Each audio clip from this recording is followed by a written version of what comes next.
Night of the Twisters by Ivy Ruckman, Chapter 9. 11 o'clock. The few of us who couldn't get on the minibus were herded into two police cars.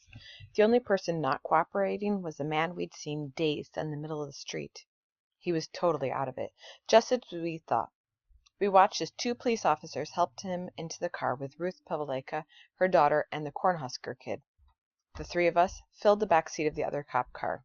Me first, Stacy in the middle, Arthur behind the driver's seat. We were all wet and clammy and shaking like crazy, but I didn't care any more. I wanted to get moving. I knew we'd hear some radio reports, maybe something about Phillips. Then our driver was sliding in behind the wheel. He wiped his glasses with his handkerchief, all the while telling us his name was Kelly, joking that it was a good standard cop name and easy to remember. We could see he could see we were nervous, I guess. Then, before starting the engine and the windshield wipers, he asked our names, and we told him. 9084, Officer Kelly said into the mic next, leaving the 1200 block of Fonda Way with 2 males, 1 female passenger evacuees, en route to Kmart. The radio blasted us with noise as we took off. Arthur and I exchanged weird faces across Stacy. There were so many messages crackling back and forth we couldn't understand a word. What a garbled mess. The radio was going crazy. Are you getting any of that? Arthur blurted out. Some, the officer said, glancing at us in his rearview mirror. Heavy congestion right now. He swung the car into the middle of the street, where we were buffeted by strong wind strong enough to compete with the radio. I peered out the side window through water streaks. Total blackness. Only straight in front of the headlights could we see that this part of Fonda Way was in much better shape than where we lived. I strained to pick up some information from the radio. Now and then something that made sense came through before the static took over. Engine 6 responding. I caught that much. Most of what I heard was the sounds of panic, the sounds of disaster. I realized with a shudder. Strong odor of gas. 2 occupants. Another barrage of static. Pagoda Lounge. Talk, piling on top of talk. Layers and layers of messages. Enough noise and confusion to bruise your ears, but not one word of Phillips. Squad 4 needs fuel. Dodge School. Hey, that was my school this year. Mine and Arthur's. Brack. En route to pick up body. Kelly turned down the volume a little. I gave up listening and stared at the blackness outside the window, concentrating on the little warm spot I had inside me. Mom and Ryan. I'd be with them soon. I could hardly wait. Mom wouldn't be afraid to ask questions. She'd find out what was happening in Phillips. I tried picturing them inside that sprawling Kmart store. At least there would be diapers and warm clothes for Ryan.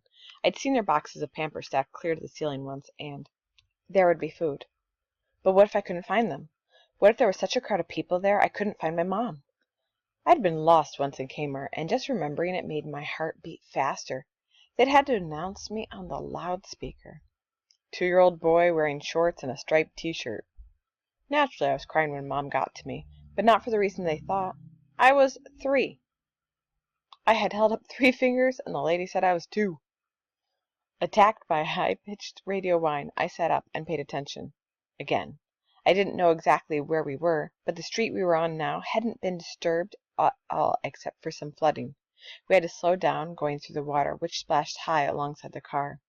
I can't tell you how good it felt to see those rows of neat little houses in our headlights, facing each other across the street the way houses are supposed to. No debris, no upended trees, everything nice and orderly. Then it struck me. There weren't any lights anywhere except ours. We might as well have been out in the middle of the prairie. I swallowed into a dry throat. That meant there wouldn't be any lights at the Kmart either. Where are your police parents? The policeman shouted back, startling me. Stacy leaned forward and explained. When she finished, well, that's when I tried to ask about the tornado sightings near Phillips. But I guess you couldn't hear my voice over everything else.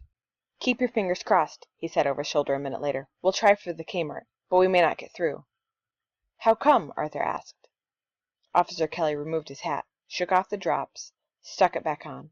For a minute I thought he hadn't heard Arthur either. South Locust is gone, he said finally. Wiped out. Stacy's hands flew to cover her mouth. Arthur shot forward on the back seat. Taco John's? He squeaked.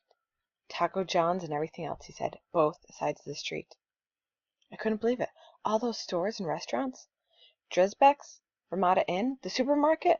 South Locust was the main drag at our end of Grand Island, a big broad street with buildings as strong as fortresses. He went on.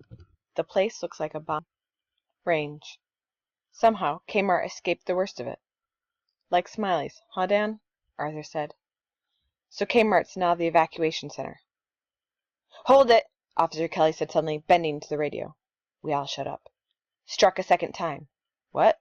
What was struck a second time? What were they saying? Squad 4 out of gas north of the interchange. Say it again. What was struck?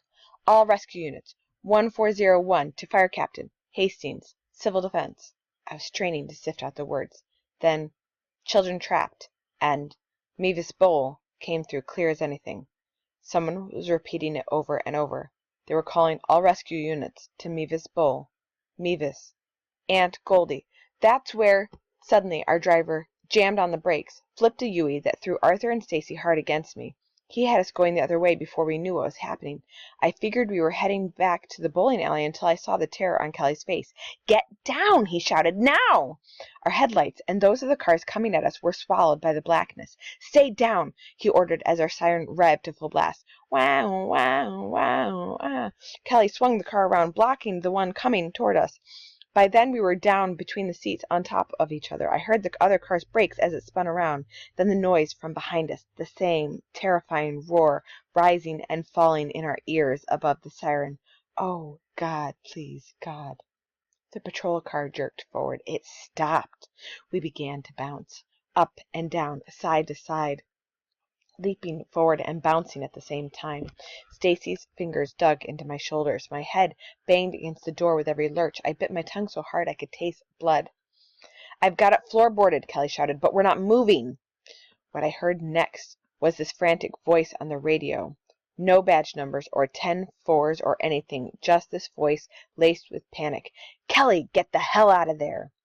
I'm trying, he cried. Sure enough, the explosion came next. The windshield popped and threw glass all over us. At the same time, miraculously, the patrol car lurched forward. I felt us accelerating, rocking from side to side, speeding away from the tornado sound. I wanted to cry. I was so relieved. My eyes were shut tight, but tears were coming out just the same. My God, my God, Kelly's voice rang out wobbly with fear. Somebody up there's crazy about us. That was too close. Stacy's elbow dug in my back as she straightened to sit up. I opened my eyes, shook off the glass. You kids okay? I scrambled to my knees. When Kelly turned on the inside light to check the back seat, I noticed his glasses were shattered right out of their frames. We all talked at once. Babbling was what it was. We were worse than the radio. Seconds later, Kelly had the siren off and was on the mic again. Tornado on the ground, he said, giving location and time. Just missed us. No assessment of damage possible. Then he repeated it in a voice that was still several pitches above normal. Forget Kmart, he said afterward. We're taking her into headquarters. All I wanted was to get out of there in one piece. Then I noticed Kelly wasn't driving too straight. He had let up on the gas. Pretty soon he was hunched forward over the wheel, pulling his hat low over his face. Dan, he called. Yeah? Come on up here. I didn't ask questions. I brushed glass off the back of the seat and climbed over. Ever steered before? It suddenly dawned on me. He couldn't see. I put one hand on the wheel. Yeah, lots of times. I took some glass. I'm losing my vision. I moved over against the door so I could get the feel of steering with both hands. I couldn't see a whole lot either with the rain driving right in on us. You know how to get to headquarters? My stomach flopped. I didn't. I was terrible on the downtown streets. I knew about. I know, Stacy spoke up. Me too, said Arthur. We go right by, taking Dad to the armory. Officer Kelly was blinking now, and grimacing. I figured he must be hurting a lot, because he'd slowed way down. You want me to drive? I asked, braver than I felt. I was keeping her steady, right down the middle, but then nobody was on the streets anyway. Grandpa lets me drive the tractor all the time. He let up on the accelerator and kind of helped me ease into the curb, putting the gear shift on park. Go to it, Dan, he said. I can't see a thing. 9084, 9084, he said in the mic, reporting injury affecting my eyesight. Returning to headquarters assisted by a minor male passenger. Minor male passenger? That's me. Dan Hatch. I was having chills on top of chills. He repeated his message, then we switched places. He was really in trouble, I could tell, but he was still thinking safety. He got the flashers going and put the siren on again. We'll be approaching from the north now, he shouted, so turn left here. Hit Pine, then head south. Okay, I answered. I moved the gear shift into drive and eased my foot off the brake. My hands were shaking like anything, but we started up smooth as syrup. Keep her under the speed limit, pal, was the only instruction he had to give me. I wished with all my heart that Dad could have seen me driving that old police car down Pine Street to the station house. Next to wanting to see him, I wanted him to see me. Mom would have killed over, not Dad. He and I, we were born on wheels. He once told me. Even with the rain and bits of glass spitting into my face, driving came as natural to me that night as breathing. The only embarrassing part was hitting the curb too hard when we parked in front of the orange brick public safety center.